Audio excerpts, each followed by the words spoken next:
본부장께서 여당 의원님 질의할 때와 야당 의원 질의할 때 답변이 달라서 또 제가 계속 답변을 강요하면 위원장이 또 국정감사에 또 편파적으로 개입한다고 그러니까 여러분 양해해 주시면 제가 7분을 좀 쓰겠습니다. 네, 7분을 쓸 테니까 7분을 다 쓰지는 않게요. 좀 확인 좀 할게요. 제가 질의를 하고 주장을 하는 게 아니라. 7분 좀 넣어주세요. 원장님, 위증하면 안 됩니다. 여야를 떠나서요. 이거는 야당 의원을 질의할 때 보면 국정원이 허무맹랑하게 개입을 해가지고 선관위를 장악하기 위해서 이렇게 심지어는 공작을 했다는 수준으로 얘기를 해요. 그리고 보도자료도 마음대로 내고 기사 로고 도용했다 이런 얘기가 나오고 또 여당 의원님들이 얘기할 때는 기사가 알면서도 지금 야당 의원들의 질의에 핑계대고 있다 이렇게 보여지거든요. 제 말씀에 잘 답변을 하세요. 아시겠죠? 네, 여기 국정감사입니다. 위원장입니다. 제가 반드시 위증으로 고발할 겁니다. 자, 박찬대 의원님이 이제 속기록입니다. 해당 보도자료 상단을 보게 되면 기사가 같이 명시되어 있는데 국정원과 보도자료 배포 및 일정을 협의하지 않았다고 아까 답변하셨지요. 원장님께서 예 그랬습니다. 그래요. 그렇습니까? 그렇습니까? 배포 일정에 대해서는 예. 잘못된 답변이었죠? 예, 그렇습니다. 자, 보십시오. 선거관리위원회에서는 상세 점검 결과 보고서를 기사에 제공하는 것을 반대했습니다. 국정원에.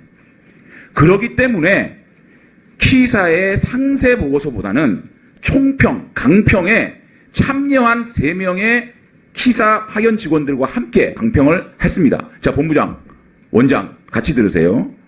자, 아까 우리 박성준 간사가 말씀하셨듯이 9월 13일 날 합동 점검 시에 선관위와 여야 참관위는 물론 기사 직원이 3명이 참석한 가운데 보안 점검 결과를 강평했다.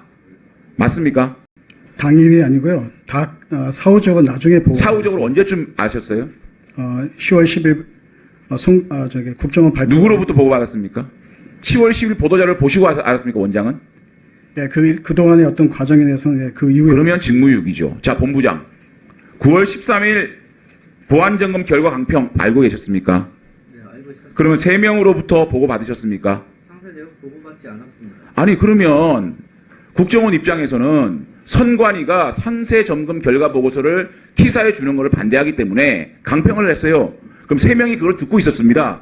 그러면 본부에 당연히 보고했을 거라고 생각하지 않겠습니까? 국정원 입장에서는. 원장, 안 그럽니까? 이 중요한 보안 점검에 참여를 했는데 거기에 대해서 3명이 보고 체계가 가동되지 않았다?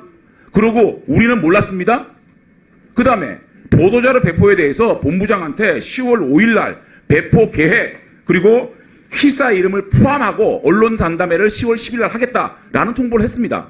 그러면 거기서 최소한의 내용을 알아야 되겠습니다라고 얘기하는 것이 본부장의 도리입니까? 아, 그러세요? 네, 알겠습니다. 그랬다는 얘기입니까? 그리고 원장한테는 보고를 제대로 안 해요? 본부장이 문제입니다. 답변해 보세요. 이런 보고 체계가 있습니까? 저에게 보도자료를 요청을 했습니다. 국정원에 보도자료를 요청을 했는데 공유받지 못했고 정확하게 공유받은 시점은 발표 30분 전에 제 개인 메일로 보내줬습니다. 오케이. 자, 그러면 조세준 씨는 왜 언론 간담회에 참석을 했습니까? 참석 여부를 협의하셨다면서요. 협의했습니까? 참석 요청이 와서 어떻게 했습니까? 그래서 실무자 한 명 이제 저희가 보도 내용을 정확하게 알지 못하니 실무자 한 명만 참석하겠다 이렇게 얘기를 했습니다. 그럼 한 명이 참석 여부를 확인하고 참석을 한 거 아닙니까? 그런데 기사 로고를 사용하는 게 도용입니까? 그러니까 아니 어떻게 도용입니까? 아니 원장과 본부장은 참 답변이 이상합니다. 어떤 그런 원이 있어요? 아니 자신들의 이름을 쓰는데 저희는 아무것도 몰랐고요. 참석해 보라 그랬거든요.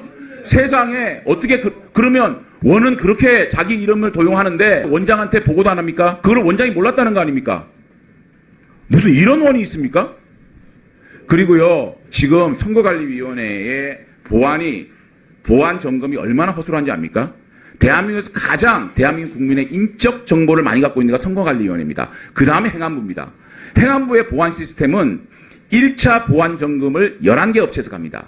2차도 11개 업체입니다. 전부 1년에 한 번씩 재계약하면서 거기에 경쟁 입찰을 합니다.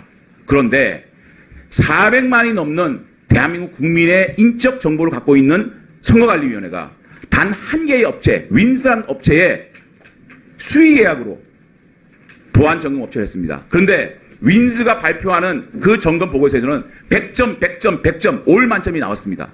그런데 이번에 해보니까 31점이 나왔어요. 그런데 문제가 없다고요? 국정원의 보안 점검이 문제가 없다고 얘기할 수 있는 겁니까? 도대체 인터넷진흥원은 이 어마어마한 정보가 줄줄 새고 해킹 가능성이 있는 이 선관위 보안 점검에 참여한 업체로서 무책임한 거라고 생각합니다. 책임지셔야 돼요. 아니 그 정도로 공유 안 하고 질질 끌려다닙니까 그러면? 아니 몰랐다면 모르겠는데 사전에 본부장한테 기사 이름으로 보도자료 같이 내겠습니다라고 했다면서요. 보도 자료가 나간다고 인지했을 때는요. 국정원 기사들이 아니라 10월 5일 날 인지했어야지 당연한 거 아닙니까? 본부장 10월 네. 5일 날 원장한테 즉각 보고해야 되는 거 아닙니까? 10월 5일 날 연락이 왔다가 다시 연기됐다고 6일 날 발표하려다가 연기됐다고 연락이 그래서 10월 왔습니다. 10일 날 발표하기로 한 거 아닙니까? 그래서 즉각적으로 또- 원장한테 보고해서 이 문제를 어떻게 의논해야 되는 거 아닙니까? 그래서 보도 자료를 요청을 했는데 받지를 못했습니다.